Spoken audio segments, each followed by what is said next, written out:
Today we have with us to deal on these issues Dr. Anjali Kumar, HOD of Obstetrics and Gynecology in Paras Hospital, which is in Gurgaon. It is a 250-bedded hospital with multi-specialities. Welcome to TMT Media. Thanks, Madhavi. So, starting with the issue of Dr. Savita Halapnavar, as we know, we do not have much information on the case. But from a doctor's perspective, from the information that is gathered, what do you believe would have been the right step to take at that moment? See, like Madhavi, you rightly said, we really do not have the exact medical details about as to what went wrong in that. The information and the data which we have from the web and from the newspaper says that she probably died because of a condition called septicemia.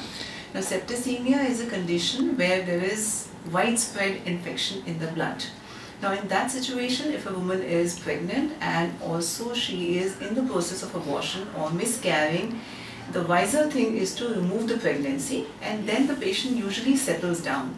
But what we understand is that probably, Ireland is a very strict Catholic country, so they have very strict Catholic laws. So probably their laws, they do not permit an abortion, whatever the conditions may be. So I'm sure the doctor must have tried their level best, but because of the stricter laws, they were not in a position to abort the pregnancy, which probably led to this tragic event.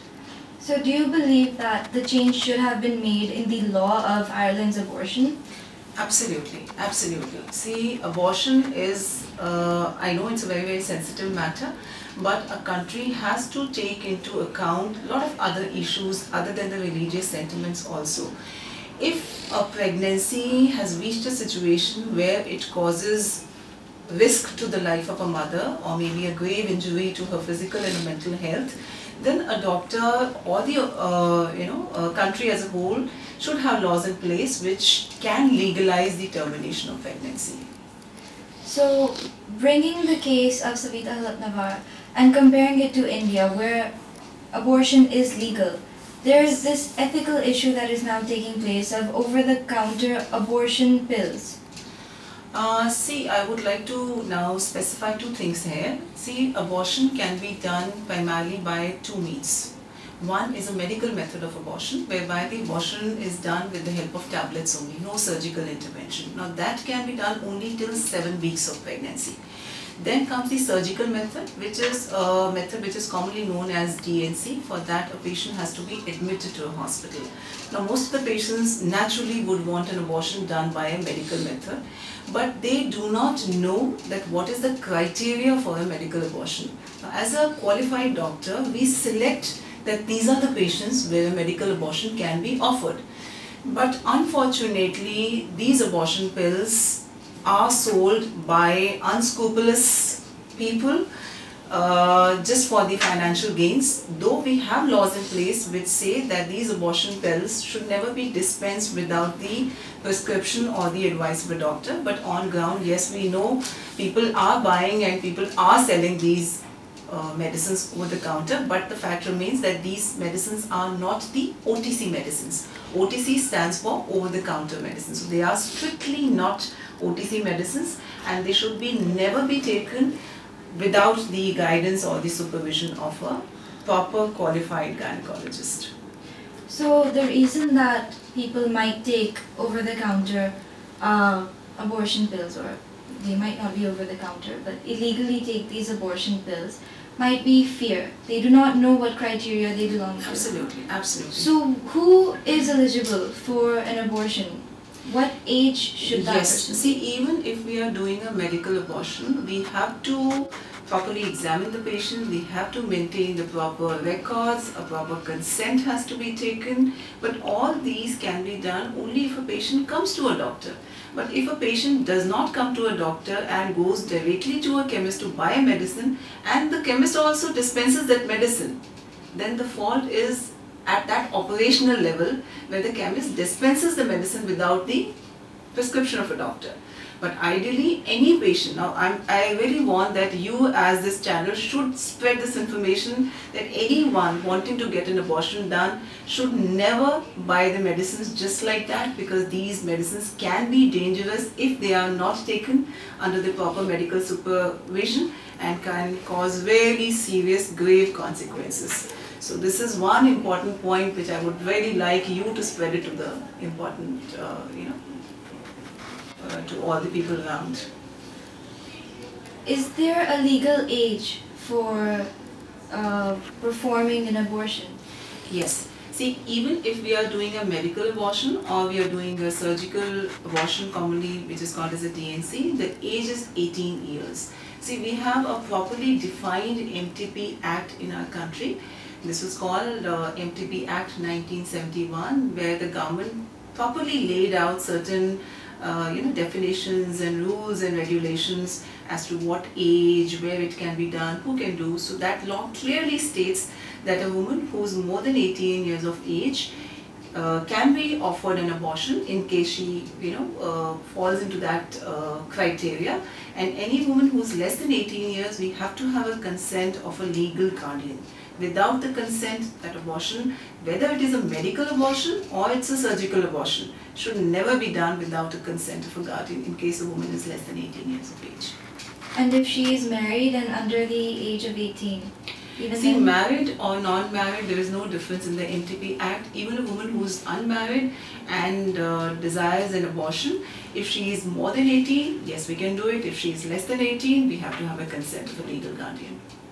So according to the MTP Act, who can perform the abortion and where can this abortion be performed? Right. Now, see, MTP Act clearly states that there is a definition called registered medical practitioner, right? It's called RMP. Now, there are criteria laid for being called an RMP, a person who's got a recognized medical qualification, a recognized stipulated training in the field of obstetrics and gynae, and whose name appears in the state medical register. That person can do the MTP, whether it, again, a medical MTP or a surgical MTP. So this is a person who is authorized to do the MTPs. And yes, where it can be done, if it is a hospital which is established or maintained by a government, like most of our government hospitals, or in case of a private setup, in case this hospital or a setup is approved by the government medical authorities for the purpose of this act. So all the private medical establishments have to apply to the government authorities for the MTP approval to be given to that place. So then only we can do an abortion in that place. Unless and until we do not get an approval, we cannot do the abortions. So there is this saying that a government hospital is not preferred as much as a private hospital or clinic is for an abortion. Do you agree with this? No, I really do not agree to this. I would say many of our government hospitals here in Delhi and NCR are actually very good. And probably it is only the difference of cost which probably would want to sort of deter a patient coming to a private setup. And yes, of course, the government hospitals are more crowdy and so people may have to wait. That could be one reason that people are not ready to go there. And little bit of maintenance and cleanliness issues could be there. But many of our good medical institutions, medical colleges are actually good for the purpose of abortions. The reason that I have taken up the issue of government hospitals not being a preference is I know a specific case where a person that I am well acquainted with chose a private hospital instead. And there have been many cases that I have been aware of where students, they dress up as if they are married. Is this an issue? Is marriage an issue? Not at all. Like I said, if a woman comes to me for an abortion, I never ask whether you're married or not, but I definitely ask her age. If she says that she is more than 18, her marital status does not make any difference. So, I mean, whether she's dressed up like a married woman or not, I mean, really doesn't make any difference to us. As long as she's more than 18 and she can give her consent, she's a candidate. If she wants an MTP, we can do an MTP. Is proof of age asked for before the abortion? Only if we have a suspicion. Like if I say a girl who's coming to me for an abortion and who looks visibly less than 18, yes, definitely we have a right to ask for the proof of age. But many times, see, when you go for a surgery or also for any other procedure, when we take a consent, we say that the patient has to be of that particular age. So I think here the onus means on a doctor to make his judgment. If we have any doubt about the age, we can definitely ask for the proof of age. Abortion has been on the rise for quite some time now. What do you think is the reason for that? See, abortion was done even earlier, but now we are talking about it more in open, and it's good that we are talking about more in open.